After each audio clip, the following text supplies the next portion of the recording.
Halo, perkenalkan nama saya Anida, mahasiswa dari Universitas Internasional Batam dengan NPM 1751004.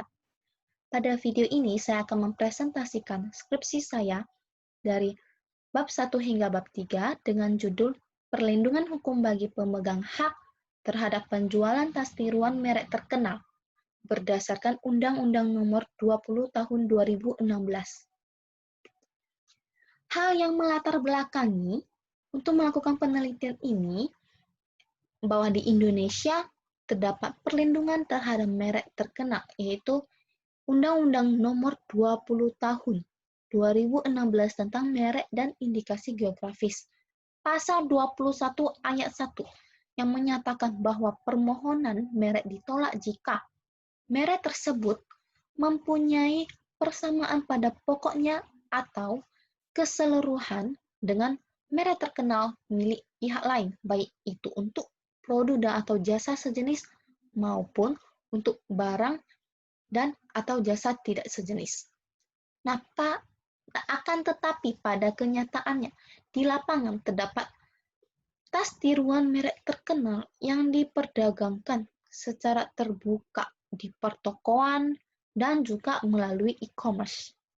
Serta terdapat aduan pelanggaran hak kekayaan intelektual dari tahun 2015 hingga 2019 dengan pelanggaran merek paling dominan, yaitu sekitar 70%.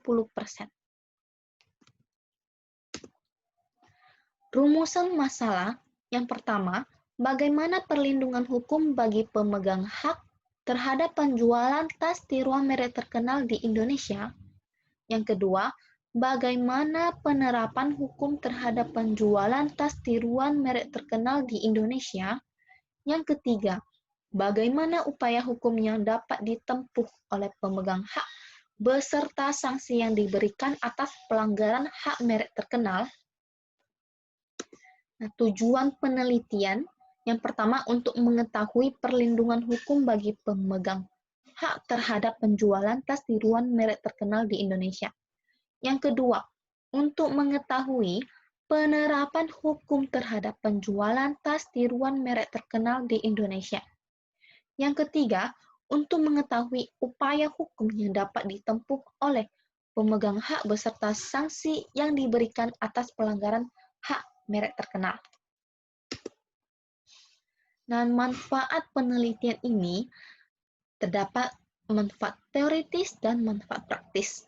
Nah, manfaat teoritis yaitu peneliti berharap penelitian ini dapat dijadikan referensi atau landasan untuk pengembangan media pembelajaran bagi dunia pendidikan dalam bidang ilmu hukum. Nah, terutama terkait untuk perlindungan merek. Nah, kemudian manfaat praktisnya itu agar diharapkan penelitian ini dapat menginformasikan kepada masyarakat umum dan pemegang hak merek terkenal terkait perlindungan merek terkenal.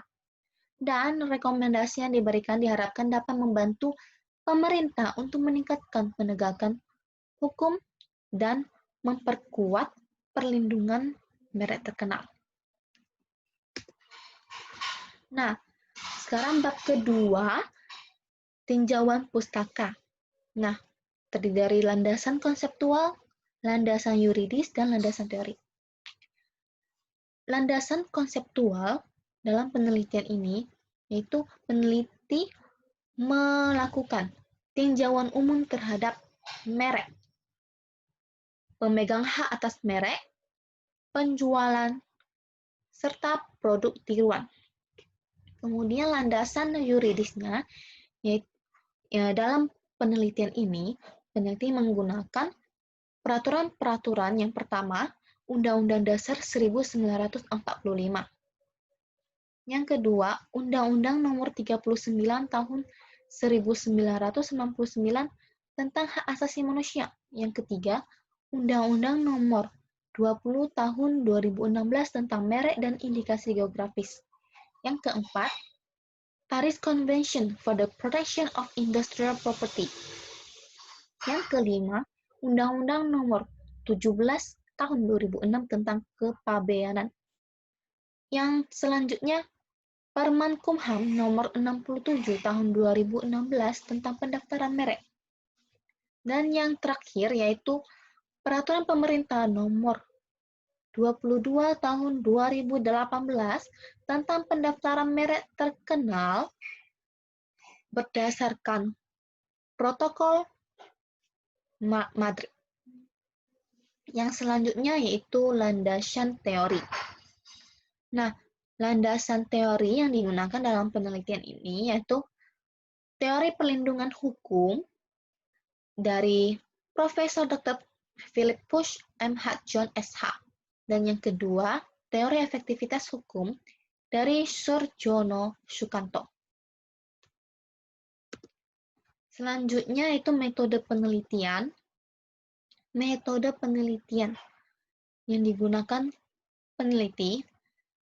Jenis penelitian yang digunakan yaitu penelitian hukum normatif.